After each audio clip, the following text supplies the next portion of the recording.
Oi pessoal, eu sou Lilian Borges e vocês estão no canal de Experiência Literária.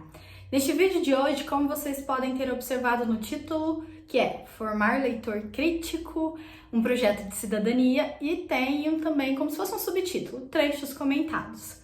Qual é a ideia aqui com este vídeo e com os próximos que virão? São vídeos em que eu trago algum trecho de um ensaio, de um texto teórico, para a gente pensar juntos e juntas a formação do leitor, a literatura, fora e dentro de sala de aula, aspectos que eu quero que vocês levem para os espaços que vocês ocupam na sociedade. Ou seja, que este vídeo não seja mais um vídeo, mas que a partir dele vocês o consumam e nessa relação de consumo ele se torne além deste objeto de consumo, mas seja um elemento de transformação individual, coletiva e que vocês consigam levar aí reflexões e movências para todos os lugares que vocês estarão, ok? Então vamos lá.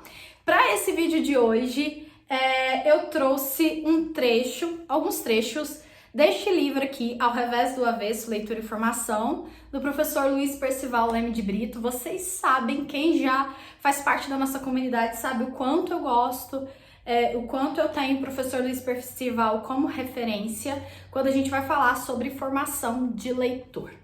Pois bem, o trecho que eu quero trazer para vocês está no capítulo intitulado Promoção de Leitura e Cidadania. Mas antes de eu dar início à leitura e aos comentários para o nosso diálogo, eu quero te convidar a curtir esse vídeo. E se você ainda não é inscrito no canal, não é um inscrito regular, se inscreva. E se você gostar desse conteúdo, se esse conteúdo falar no seu coração, em que sentido? De que ele vai mover, ele vai transformar, compartilhe o canal, compartilhe esse vídeo com as pessoas que estão aí ao seu redor também, ok? Então, vamos lá. O trecho que eu quero comentar com vocês começa da seguinte forma. Em contraposição à visão domesticadora da leitura, é preciso postular o leitor crítico, como faz Ezequiel Teodoro da Silva. Abro aspas. Numa sociedade como a nossa, onde se assiste à reprodução eterna das crises e a naturalização da tragédia e da barbárie, a presença de leitores críticos é uma necessidade imediata, de modo que os processos de leitura e os processos de ensino da leitura possam estar vinculados a um projeto de transformação social. Da onde o professor Luiz Percival Leme Brito está partindo? Ele faz aqui, anteriormente a esse trecho, uma crítica às campanhas de leitura que tem como seu discurso principal dizer o seguinte: a literatura salva, a literatura redentora, aqueles que leem faz parte de uma camada da população única e singular. Com isso, com esses tipos de discurso, a leitura, o livro, ele fica restrito a uma camada da população. Normalmente, a camada da população é aquela que tem dinheiro, ou seja, é como se essas campanhas de leitura tivessem um direcionamento muito específico, dizendo que quem pode ser leitor, e aqui entre aspas, esse leitor, é aquele que tem meios, capital para comprar o livro. E a gente já sabe que para formar leitor existem diversos elementos, uma conjuntura, inclusive política e social, que permite essa formação do leitor, certo?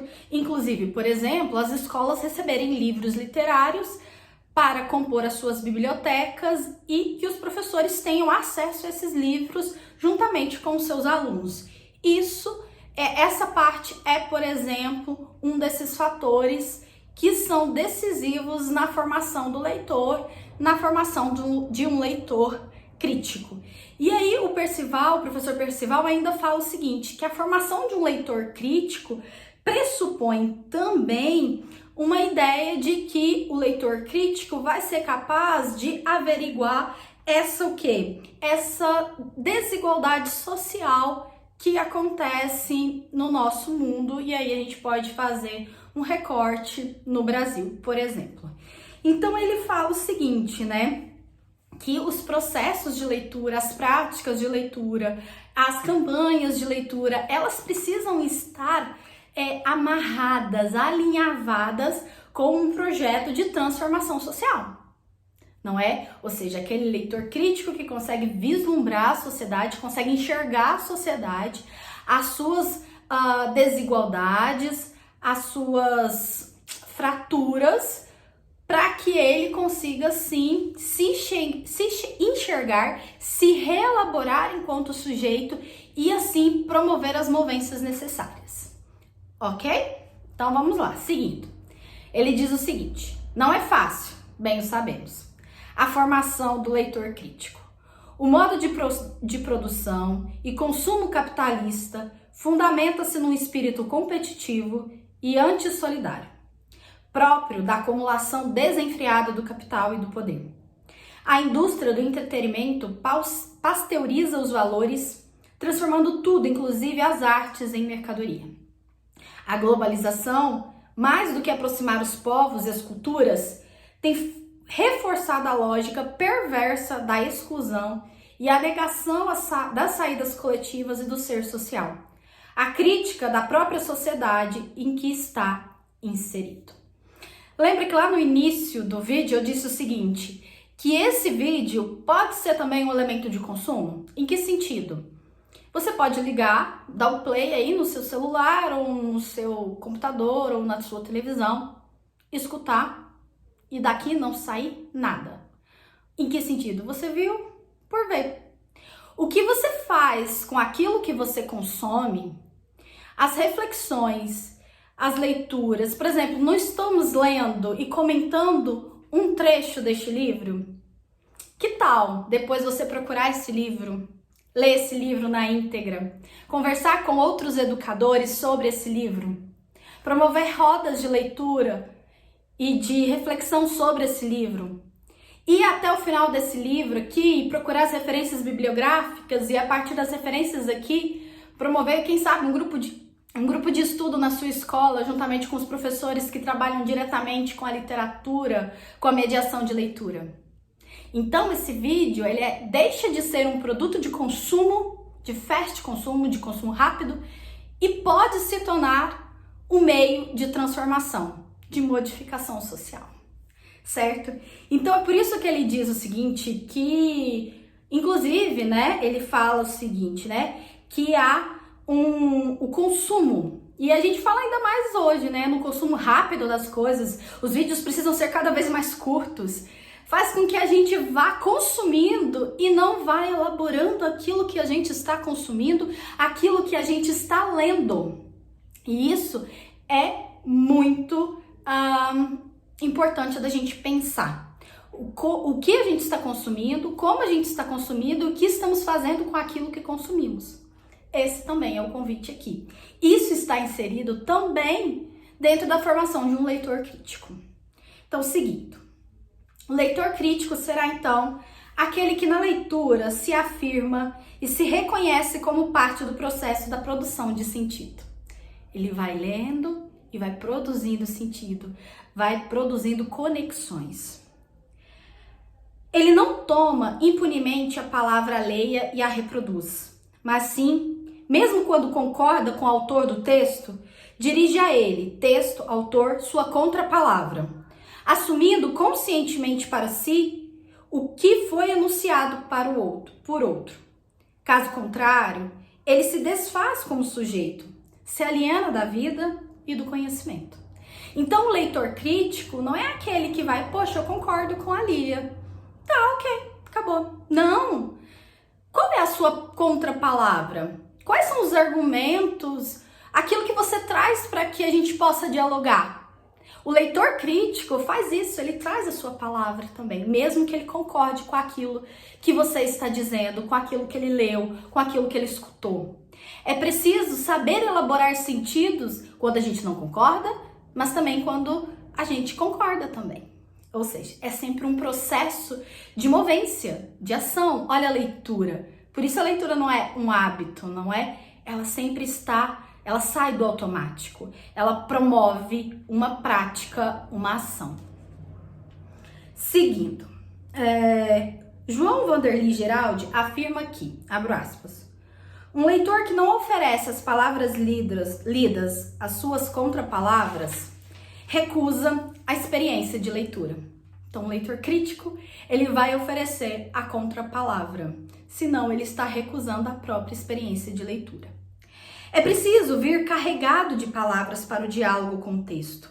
E essas palavras que carregamos multiplicam as possibilidades de compreensão do texto e do mundo. Porque são palavras que, sendo nossas, são de outros. E estas estão dispostas a receber, hospedar e modificar-se face às novas palavras que o texto nos traz. Olhem só ações. É ler, receber, hospedar, ou seja, tentar digerir aquelas palavras que foram lidas, que foram escutadas, trazer aquilo, o seu conhecimento de mundo, o seu conhecimento, as suas leituras prévias, os textos que você já leu sobre formação de leitor, como isso dialoga com esse texto, quais os livros literários, como eles dialogam entre si. Olhem só, então é sempre um processo. Olha a quantidade de ações que o professor Percival está trazendo para a gente. Seguindo aqui o texto. Em uma campanha social pela leitura, deve-se postulá-la como um direito.